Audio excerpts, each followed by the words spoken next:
Hello students, कैसे हैं आप सब। आशा है कि आप सब अपने अपने घरों में स्वस्थ होंगे। वर्तमान समय कोरोना महामारी का समय है और इस कोरोना महामारी से बचने के लिए हमें कुछ सावधानियों को ध्यान में रखना चाहिए। जैसे कि जहाँ तक हो सके हम घर पर ही रहें और यदि किसी आवश्यक कार्य के लिए घर से बाहर भी जाना पड़े तो मास्क का प्रयोग करें और सोशल डिस्टेंसिंग को मेंटेन करें तथा बार बार अपने हाथों को सैनिटाइज करें।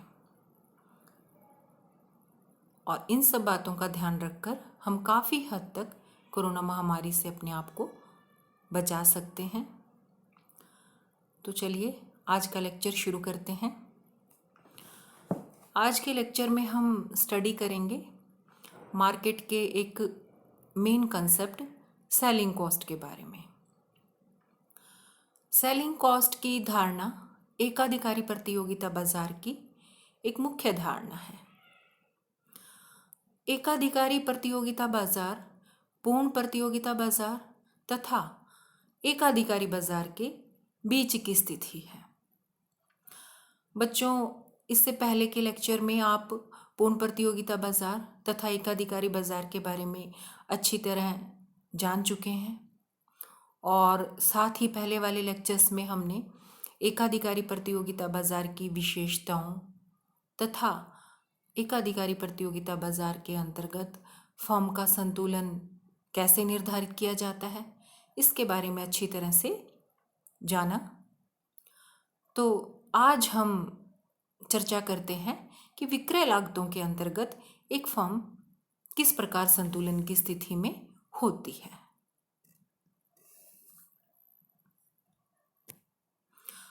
Under monopolistic competition, firms have to spend a lot on advertisement and publicity in order to sell their products. अब एकाधिकारी प्रतियोगिता बाजार में फर्मों को अपना उत्पादन बेचने के लिए उसके विज्ञापन तथा प्रचार पर काफ़ी धन खर्च करना पड़ता है। And in economics, the amount of money spent on the advertisements and publicity for pushing the sale of the product is called selling cost. और अर्थशास्त्र में वस्तु के विज्ञापन तथा उसके प्रचार पर किए जाने वाला खर्च ताकि उससे वस्तु की मांग बढ़ सके विक्रय लागत कहलाता है। अब विक्रय लागतों की जरूरत एकाधिकारी प्रतियोगिता बाजार में ही अधिक पड़ती है क्योंकि पूर्ण प्रतियोगिता बाजार में समरूप वस्तुओं का उत्पादन करने वाली बहुत सी फर्में होती हैं, इसलिए उन्हें वस्तु के विज्ञापन पर खर्च करने की कोई आवश्यकता नहीं होती। और एकाधिकारी बाजार में एक ही फर्म होती है, तो इसीलिए हो सकता है कि शुरू में फर्म जब अपना उत्पादन शुरू करती है तो वो ग्राहकों को अपने उत्पाद की सूचना देने के लिए थोड़ा बहुत राशि वस्तु के विज्ञापन पर खर्च कर दे, परंतु यह राशि केवल सूचना देने के लिए की जाती है, न कि अन्य उद्देश्य से। जबकि एकाधिकारी प्रतियोगिता बाजार में वस्तु की सूचना देना ही काफ़ी नहीं होता ग्राहकों को, बल्कि समय समय पर उसकी क्वालिटी गुणों के बारे में याद दिलाना जरूरी हो जाता है। तो इसीलिए एकाधिकारी प्रतियोगिता बाजार में फर्म को वस्तु के विज्ञापन पर उसके प्रचार प्रसार पर काफ़ी धन खर्च करना पड़ता है। तो इसीलिए क्या कह सकते हैं हम, the selling cost refer to those costs which are incurred to increase the sale of the product. For example, expenditure on advertisement, publicity, salesmen, gifts and concession to the consumer. यानी कि वस्तु के विज्ञापन पर उसकी पब्लिसिटी करने के लिए सेल्समैन्स रखना, सेल्स बॉयज़ रखना, वस्तु के साथ साथ कुछ उपहार देना और कई तरह के कंसेशन देना, ये सब चीज़ें विक्रय लागतों में शामिल की जाती हैं। आइए आगे देखते हैं विक्रय लागतों की कुछ परिभाषाएं। तो देखिए, according to Chamberlin, selling costs are costs incurred in order to alter the position or shape of the demand curve for the product। यानी कि विक्रय लागतें वस्तु की मांग वक्र की शक्ल या स्थिति में परिवर्तन लाने के उद्देश्य से की जाती हैं। यानी कि इन लागतों के फलस्वरूप वस्तु की मांग जो है या मांग वक्र जो है उसका आकार बदल जाता है। और रॉबर्ट आर ने क्या डेफिनेशन दी है, देखिए, selling cost include all expenses incurred to increase the demand for the goods. यानी कि विक्रय लागतों में वे सब खर्चे शामिल किए जाते हैं जो वस्तु की मांग को बढ़ाने में सहायक होते हैं। तो ये तो थी डेफिनेशंस।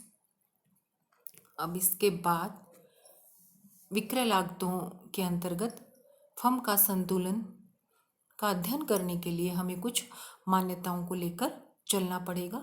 तो देखिए, अजम्पशंस कौन कौन सी हैं। First, buyers demand and taste can be changed. यानी कि विक्रय लागतों के फलस्वरूप उपभोक्ताओं की मांग और उनकी रुचि, प्राथमिकताएं इत्यादि में परिवर्तन हो सकता है। और सेकंड क्या है, buyers do not have the full knowledge about the different types of the product. क्रेताओं को वस्तु के विभिन्न प्रकारों के बारे में पूर्ण जानकारी नहीं होती, अर्थात उपभोक्ताओं को ये नहीं मालूम होता कि बाजार में वस्तु के और अन्य कौन से स्थानापन्न उपलब्ध हैं और कौन कौन से प्रकार उन्हें बाजार में मिल सकते हैं, इसके बारे में पूर्ण ज्ञान नहीं होता। तो इन मान्यताओं के आधार पर हम आगे स्टडी करेंगे।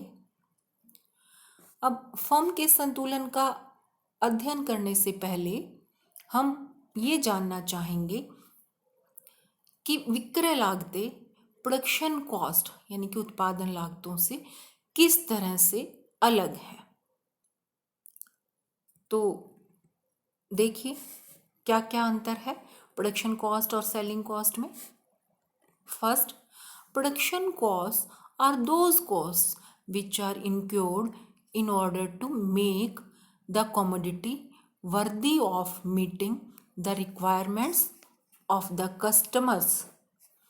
यानी कि उत्पादन लागतें वे लागतें हैं जिनके फलस्वरूप वस्तुएं जो हैं वो उपभोक्ताओं की आवश्यकताओं को पूरा करने के योग्य हो जाती है। As a result of these cost, commodity can satisfy the consumers. और इन लागतों के फलस्वरूप वस्तुएं उपभोक्ताओं की आवश्यकताओं को संतुष्ट कर पाती हैं। और जबकि सेलिंग कॉस्ट क्या होती है, those cost which help to change the habits and taste of the consumers.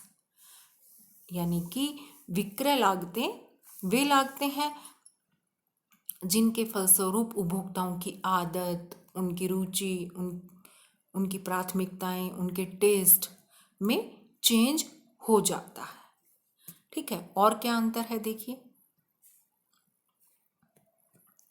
Production cost include such expenditure as production of the product, its transportation to the market, storage, delivery to the customers, etc. अब उत्पादन लागतों में देखिए कौन कौन से किस तरह के खर्चे शामिल किए जाते हैं। वस्तु को बनाने में आने वाला खर्चा, उसके ट्रांसपोर्टेशन में जो खर्चा होता है, गोदामों में रखने में किए जाने वाला खर्चा और वस्तु को उपभोक्ताओं तक पहुंचाने में होने वाला खर्चा, ये खर्चे शामिल किए जाते हैं उत्पादन लागत में। और जबकि विक्रय लागतों में देखिए कौन कौन से खर्च शामिल होते हैं। It includes all kind of expenses on advertisement in newspapers, magazines, announcements, publicity in rail courts, buses, offices, and prize contests and gifts. अब क्या क्या खर्चे शामिल किए जाते हैं विक्रय लागतों में? वस्तु के विज्ञापन, उसके प्रचार प्रसार पर होने वाला खर्चा, जैसे कि टीवी, रेडियो, न्यूज़पेपर, मैगजीन्स में विज्ञापन देना, और सेल्समैन, सेल्स बॉयज़ रखना, रेलगाड़ियों में, बसों में, दफ्तरों में वस्तु को बेचने के लिए सेल्समैन्स रखना, और विभिन्न प्रकार की इनामी प्रतियोगिताएं शुरू करना, वस्तु के साथ साथ आकर्षक उपहार देना। तो ये सब खर्चे विक्रय लागतों में शामिल किए जाते हैं। और देखिए क्या अंतर है। The purpose of the selling cost is to push the demand for the product. अब विक्रय लागतों का उद्देश्य क्या होता है? वस्तु की मांग को बढ़ाना, जबकि क्या है? उत्पादन लागतों का उद्देश्य है वस्तु की पूर्ति को बढ़ाना, to increase the supply of the product. Okay, और क्या डिफरेंस है देखिए। Next is production cost leads to creation of utility, यानी कि उत्पादन लागत जो है वो उपयोगिता का निर्माण करती है, अर्थात इनके उत्पादन लागतों के फलस्वरूप वस्तुएं ग्राहकों के उपयोग करने योग्य होती हैं, जबकि selling cost create demand for the product, और जबकि विक्रय लागतें वस्तु की मांग का सृजन करती हैं, यानी कि इन लागतों के फलस्वरूप वस्तु की मांग में वृद्धि होती है। तो बच्चों ये तो थे सारे अंतर जो कि एक वस्तु की उत्पादन लागत और विक्रय लागत में पाए जाते हैं। अब देखिए इनके फलस्वरूप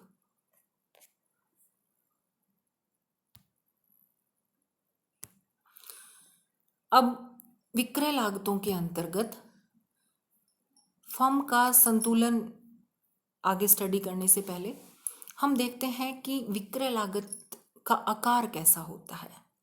what is the shape of selling cost? हम यहाँ ले रहे हैं एवरेज सेलिंग कॉस्ट।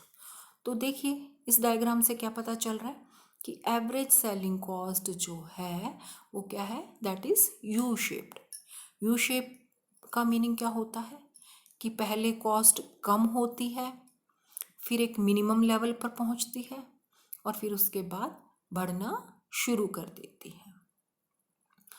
तो इसका अभिप्राय ये है कि प्रारंभ में जब विक्रय लागतों पर खर्च किया जाता है तो वस्तु की मांग में विक्रय लागतों पर किए गए खर्च से अधिक वृद्धि होती है, यानी कि लाभ ज़्यादा होते हैं, और फिर एक सीमा के बाद बिक्री में होने वाली वृद्धि विक्रय लागतों में होने वाली वृद्धि से कम होती है, यानी कि लाभ कम हो जाते हैं। तो इस प्रकार एवरेज सेलिंग कॉस्ट कर्व जो है वो यू शेप का होता है। अब इसके अंतर्गत देखिए फर्म कहाँ संतुलन में होगी। फर्म के संतुलन का अध्ययन करते हैं हम। अब फर्म के संतुलन को जानने से पहले हमें एक फर्म को यह निर्धारित करना होता है इसके अंतर्गत कि वो कितनी कीमत रखे या विक्रय लागतों पर कितना खर्च करे ताकि वो संतुलन में रह सके, अर्थात उसे लाभ की प्राप्ति हो सके। अब विक्रय लागतों के अंतर्गत हमें यह मानकर चलना पड़ेगा कि जैसे जैसे विक्रय लागतों में वृद्धि होती है फर्म की मांग जो है वो भी बढ़ती है, और मांग बढ़ने के फलस्वरूप कीमतों में भी वृद्धि होती है तथा साथ ही उत्पादन में भी वृद्धि होती है। तो देखिए इसका डायग्राम देखिए। अब इस डायग्राम में क्या है, एक्स एक्सिस पर आउटपुट, वाई एक्सिस पर कॉस्ट और प्राइस लिया गया है। अब शुरू में फर्म का जो डिमांड कर्व है वो कौन सा है, AR1। This is the demand curve of the firm, AR1। और प्रारंभिक औसत लागत वक्र जो है वो है ACP। ये क्या है, एवरेज कॉस्ट ऑफ प्रोडक्शन। अब आसानी के लिए इस डायग्राम में फर्म के MR और MC कर्व नहीं बनाए गए हैं। तो फर्म को अधिकतम लाभ कहाँ होगा, वहीं होगा जहां पर कीमत व औसत लागत का अंतर अधिकतम है। तो देखिए अब इस डायग्राम में क्या नज़र आ रहा है, OQ जब उत्पादन कर रही है फर्म, तो फर्म की जो कीमत है, कीमत कितनी है, BQ, और लागत एवरेज कॉस्ट कितनी है, CQ। ठीक है, तो इनके बीच का जो अंतर है वो कितना है, BC। ये अंतर जो है ये अधिकतम है यहाँ पर OQ उत्पादन पर, यानी कि OQ उत्पादन की मात्रा पर फर्म को अधिकतम लाभ प्राप्त हो रहे हैं। और टोटल फर्म के प्रॉफिट कितने हैं, देखिए ये जो रेक्टेंगल एरिया है ABCD, ये देखिए ये शेडेड एरिया जो है ये क्या है, फर्म के प्रॉफिट्स हैं। ओके, अब फर्म अपने लाभों को बढ़ाने के लिए क्या करती है, विक्रय लागतों पर खर्च करती है। तो विक्रय लागतों पर जो वो खर्च करती है तो उसका एवरेज कॉस्ट कर्व जो है वो ऊपर की ओर शिफ्ट होकर देखिए क्या हो गया, ACS। अब हमने इसको क्या नाम दिया है, ACS, एवरेज सेलिंग कॉस्ट, यानी कि इसमें प्रोडक्शन कॉस्ट और सेलिंग कॉस्ट दोनों ही शामिल है।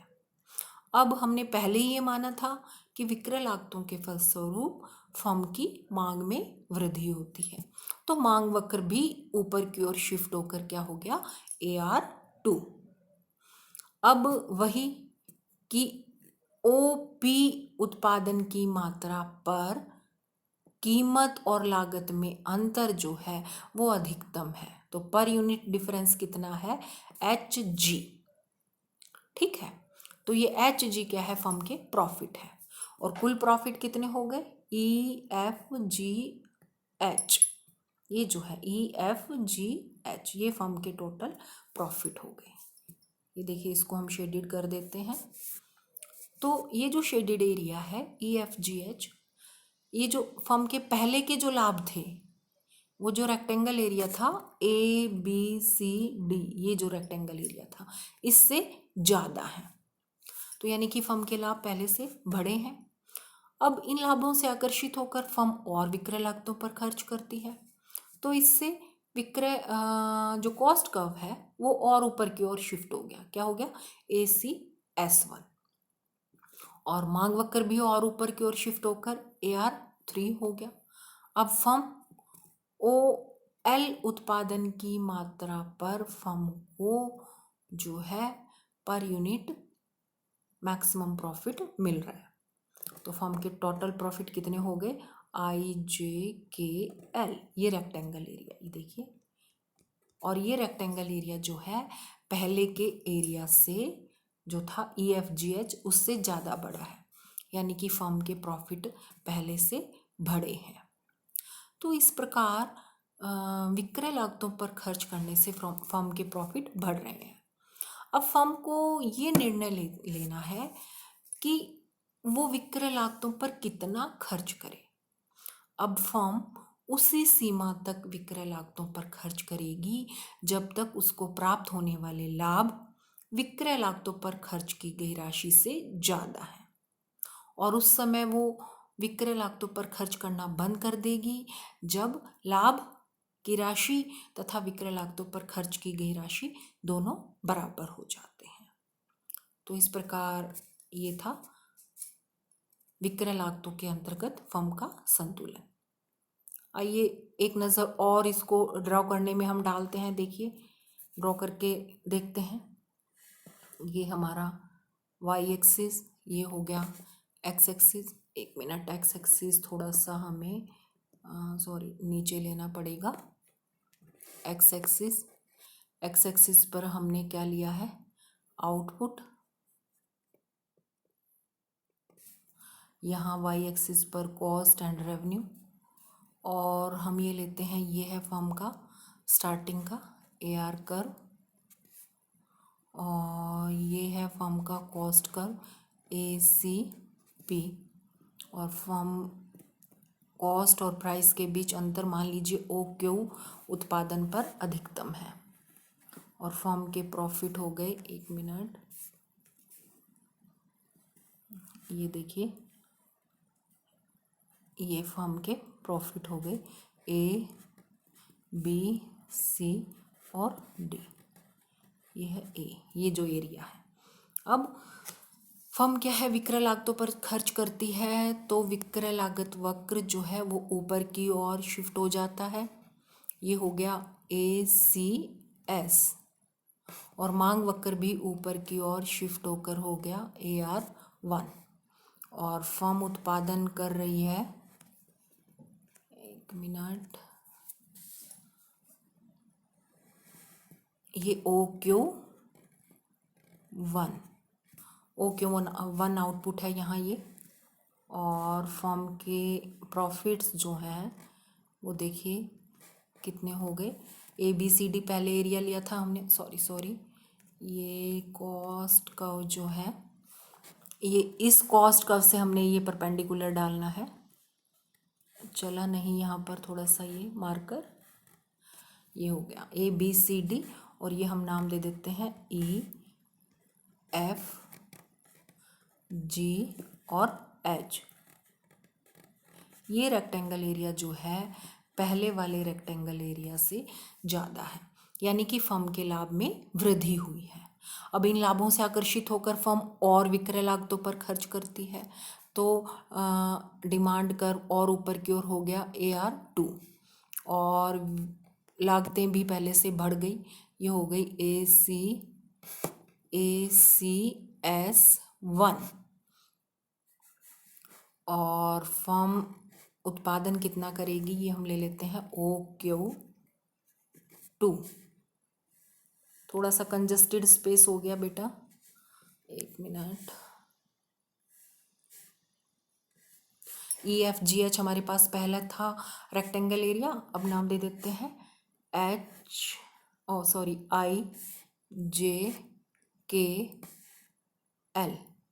तो ये जो रेक्टेंगल एरिया है ये फर्म के लाभ हैं, तो ये रेक्टेंगल एरिया पहले वाले रेक्टेंगल एरिया EFGH से बड़ा है। तो इस प्रकार फर्म विक्रय लागतों पर तब तक खर्च करती जाएगी जब तक कि उसके फलस्वरूप प्राप्त होने वाले लाभ जो हैं वो विक्रय लागतों पर खर्च की गई राशि से ज़्यादा है, और जब ये दोनों बराबर हो जाएंगे तो फर्म विक्रय लागतों पर खर्च करना बंद कर देगी। तो इस प्रकार फर्म अपने लाभ को अधिकतम कर सकती है, वह संतुलन की स्थिति को प्राप्त कर सकती है। तो आज के लेक्चर में इतना ही, फिर मिलेंगे एक और नए लेक्चर के साथ। तब तक आप सब अपना ध्यान रखिए, stay home, stay safe, thank you.